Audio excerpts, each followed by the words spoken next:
안녕하세요. 오늘은 신화에 대한 말씀을 드리겠습니다. 그렇게 해서 오늘부터 한 3시간 내지 4시간에 걸쳐서 신화 얘기를 한번 드려볼까 그럽니다.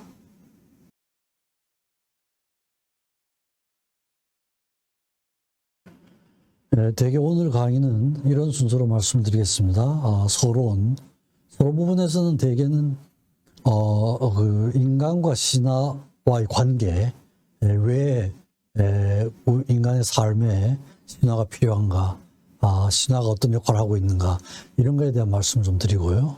그 다음에 신화에 대한 말씀 드리려고 그러면 아무래도 역사적인 말씀을 좀 드려야 될 것 같습니다. 그리스 역사, 신화의 발달사, 간단하게 그렇게 말씀을 드리고, 신화의 기본 구조에 대한 말씀을 드리고요. 그리고 오늘은 또 인간의 건강과 신화하고의 관계, 우리가 쓰고 있는 단어 중에서 일부 관계에 있는 단어들, 이런 거에 대한 말씀을 드려보겠습니다. 제1파트에서는 서론, 그리스 역사, 신화의 발달사, 이 부분에 대해서 말씀드리겠습니다. 서론인데요. 대개 이제 우선 그 신화가 인간에 대해서 어떤 역할을 하는가 한 걸 알려고 그러면은 인간이 어떻게 되어 있는지, 그죠? 우리가 인간을 전체로 볼 때 어떤 관점에서 봐야 될까, 이걸 먼저 좀 생각을 해봐야 될 것 같아요. 그리고 또 관계란 무엇인가, 이런 거에 대한 생각이죠, 그죠? 그래서 제가 이런 주제에 대해서 제가 여태까지 해온 과정으로는, 발달 과정으로는 크게 3가지 모델이 있었는데요. 힘과 통제, 생존의 모델이 있었고, 두 번째는 이제 통섭 모델이라고 그래가지고 바이오 사이코 소시오 스피리트란 모델, WHO의 모델을 조금 더 이제 확장시킨 이런 모델이었죠. 그리고 마지막에 만든 모델이 이제 만사형통용 모델입니다. 거기에서 이제 신화가 어떤 역할을 하는가 하는 걸 이제 말씀드려 보겠습니다. 그러니 이제 이런 질문을 하죠. 인간이 뭐냐? 이런 질문도 하고, 또 건강이라는 게 뭐냐? 질병이라는 게 뭐냐? 이런 질문들을 하는데, 실제로는 이제 같은 질문이에요. 왜냐하면 인간이 무엇인가 하는 걸 그 모델을 만들면은 그 모델을 이루고 있는 구성 요소들이 기능을 잘 하면 건강이 되는 것이고, 기능이 깨지면 질병이 되는 겁니다. 그렇죠? 그래서 질문은 다른 것 같지만 내용적으로는 이제 같은 질문이 되는 것입니다. 그래서 제가 아까 말씀드린 것처럼 몇 가지 이제 모델을 만들었고, 그런데 이제 그 건강한 삶을 얘기할 때 WHO의 기본 개념이 웰빙의 개념이에요. 그러니까 인간의 건강한 삶이라는 게 그 개념이 굉장히 적극적으로 된 겁니다. 단순한 질병 없음이 건강한 게 아니라 열심히 재미있게 적극적으로 살아야 되는 거죠. 웰빙, 사이콜로지컬 웰빙, 소셜 웰빙입니다. 그죠? 그래서 이제 안녕 상태라고 하는 건 저런 거죠. 그죠? 즐겁게 살아야 되고, 낙관적으로 살아야 되고, 적극적으로 의미를 찾아야 되고, 자기 실현, 조화로운 삶, 행복한 삶. 그러니까 이제 단순하게 건강하게 산다는 게 단순한 수동적인 의미가 아니라 굉장히 적극적인 의미로 지금 개념이 달라지고 있습니다. 그래서 이제 제가 그런 개념을 포함을 해가지고 만든 모델이 제 최종 모델인데, 여기에서 구조는 신체, 정신, 사회, 영적인 게 있고, 시간적인 개념, 공간적인 개념이 있고, 또 이러한 구조가 기능을 잘 하려고 그러면은 제일 아래줄에 있는 게 그 태도입니다. 어떻게 접근을 해야 될 것이냐. 긍정적인 면을 봐야 되고, 역사적인 거 길게 봐야 되죠. 과학적인 건 정확하게 보는 겁니다. 객관적으로 보는 거예요. 예술적이라고 하는 건 이건 이제 아름답게 보는 거죠. 그죠?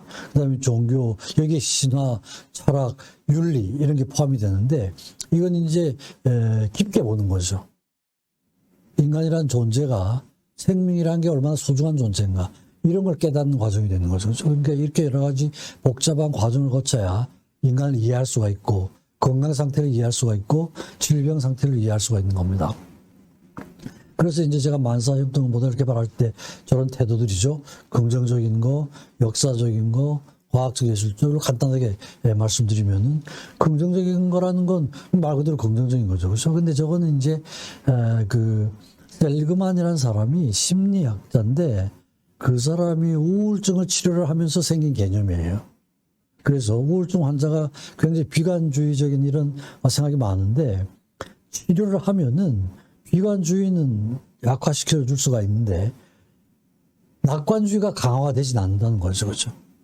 그러니까 죽어야 되겠다는 생각은 없어지는데 재미있게 살게 되진 않는다는 거예요. 그죠? 그래서 비관주의를 줄여주는 것과 낙관주의를 강화시켜주는 건 독자적으로 시도가 돼야 된다는 이런 개념이 이제 긍정심리학의 기본 태도라고 할 수가 있습니다. 그래서 전통적인 모델에서는 과거에 발달하는 과정에서 뭐가 잘못됐고 부족했냐 이런 걸 알아서 보완시켜주는 과정이 되고, 긍정심리학에서는 이런 부분도 있지만 그 한 개인이 가지고 있는 긍정적인 거, 장점은 뭐냐 이거죠. 개인적인 장점. 누구나 다 단점만 있는 건 아닐 거 아니에요. 그죠? 그래서 그 장점을 찾아내고 장점을 강화시켜 주는 거죠. 이게 이제 긍정심리학의 기본 모델이라고 할 수가 있죠. 역사적인 건 길게 보는 거죠. 환자를 보거나 뭐 할 때 항상 과거부터 현재까지를 봐야 현재 상태를 이해할 수가 있고, 이걸 바탕으로 해서 미래의 계획을 세울 수 있는 거죠. 이건 꼭 의학뿐 아니라 정치, 경제, 사회, 문화 모든 면에서 공통적으로 적용되는 태도라고 할 수가 있죠. 과학적인 태도라는 건 이건 소위 이제 연구를 하는 과정입니다. 얼마나 정확하게 보느냐, 객관적으로 보느냐죠, 그렇죠? 말은 쉬운데 이제 저게 실천하기가 상당히 힘듭니다. 연구 과정은 대개 이제 저런 과정이죠. 가설을 세우고 자료를 수집을 하고 평가를 하고 분석을 하고 토의를 하고 결론을 내리고 이런 과정이 있습니다. 근데 이 모든 과정에서 개인적인 편견이 얼마나 효과적으로 배제됐느냐 하는 게 이 제대로 된 연구인지 아닌지를 판단할 수 있는 유일한 근거가 되는 겁니다. 객관적인 자세를 보는 거죠. 예술적인 관점이라고 하는 건 인간 내부의 진선미가 이미 갖춰져 있다고 보는 거죠. 그죠? 잘 갖춰져 있는, 완벽하게 갖춰져 있는 겁니다. 그죠? 그게 깨지는 거죠. 그죠? 그러니까 원래 가지고 있던 그런 진선미를 찾아주는 과정이 되는 겁니다. 예를 들어 예술, 뭐 문학, 뭐 철학 이런 게 이제 이런 것도 실죠. 그죠? 그러니까 소리를 통해서 찾아내면 음악이 되고, 그림을 통해서 찾아내면 미술이 되고, 뭐 이런 것들입니다. 그죠?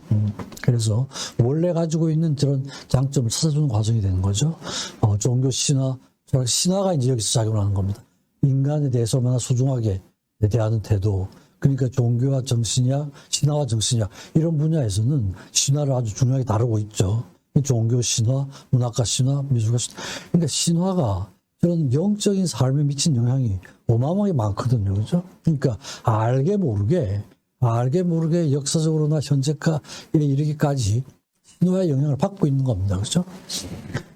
그래서 인간을 이해를 할 때, 인간의 삶을 보람되게 해줄 때 신화의 역할이 어디에 있는가 하는 걸 이제 저런 관점에서 볼 수가 있습니다.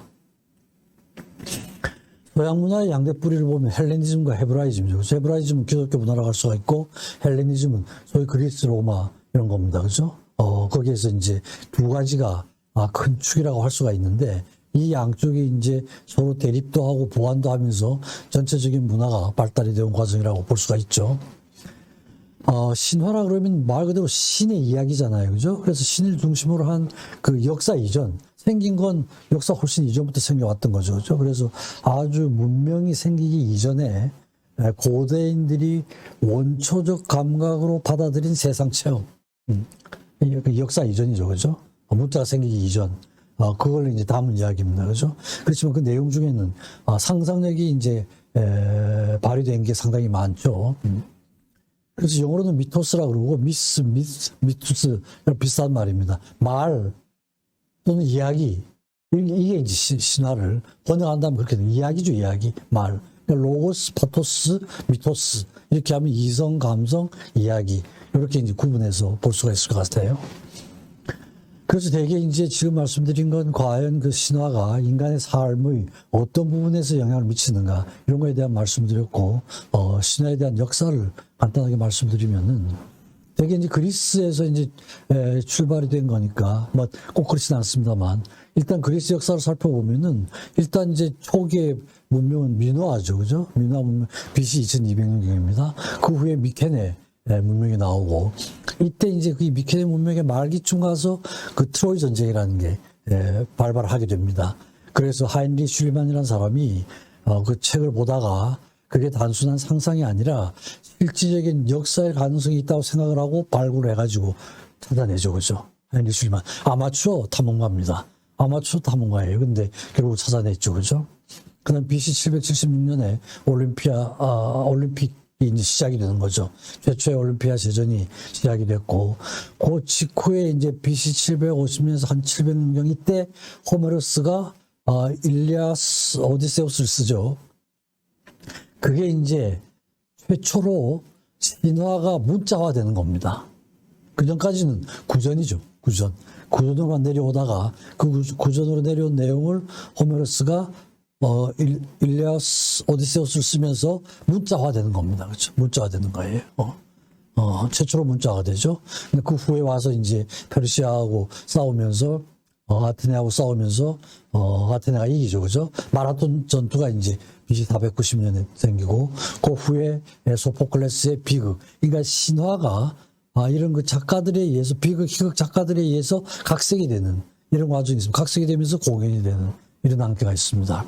그리고 이제 희극도 아리스토파네스라는 희극 작가가 이제 희극으로도 만들고 그러면서 이제 소크라테스가 처형을 당하고 그다음에 알렉산더 아버지가 피살을 당하면서 알렉산더가 등장을 하고 또 사망을 하면서 그 시기에 걸쳐서 이제 플라톤과 아리스토텔레스가 태어나고 생을 마치게 됩니다. 그 신화가 이제 플라톤 아리스토텔레스로도 잘 이어지는 이런 단계를 갖게 되죠.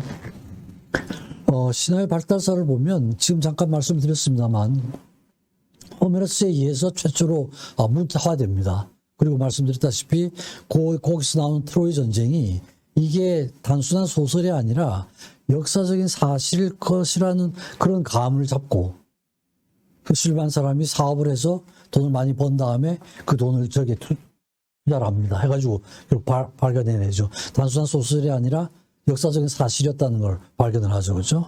그리고 그 직후에 이제 BC 7세기나 6세기가 되면 호모의 후예들이 호메로스 송가 이런 걸 이제 작품을 남기는데 주로 올림푸스 신 중에서 12신에 대한 얘기입니다. 그러니까 그 제우스 신, 나중에 조금 이따 말씀드릴게요. 그 12신에 대한 이야기들이 주로 이제 자료가 됩니다. 그러면서 이제 BC 5세기가 되면 소위 그 3대 비극 작가가 나오죠. 아이스킬로스, 소포클레스, 유리피데스 이 사람들이 신화에 나오는 내용을 비극으로 이제 이렇게 각색을 해가지고 그게 영국화되는 일상생활하고 굉장히 가까워지는 이런 계기가 되죠. 그리고 플라톤과 아리스토텔레스가 철학자지만 신화를 철학적인 명제로 다루게 되는 물론 두 분이 이제 신화에 대한 태도는 조금 다르긴 합니다만 그러면 이제 프루타코스 영웅전이 나오면서 그 그리스에 나오는 영웅들이 또 이렇게 작품으로 화되는 이런 시기가 있습니다.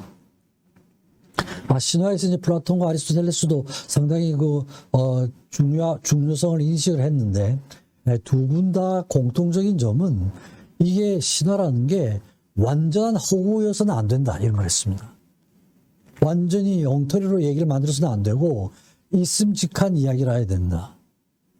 과거에 어떤 역사가 있었던 걸 신화화하는 이런 걸 이제 좀 주장을 했던 것 같아요. 그래서 실제로 호메로스의 일리아스와 오디세이에 대해서는 플라톤은 굉장히 비판적인 태도를 가졌습니다.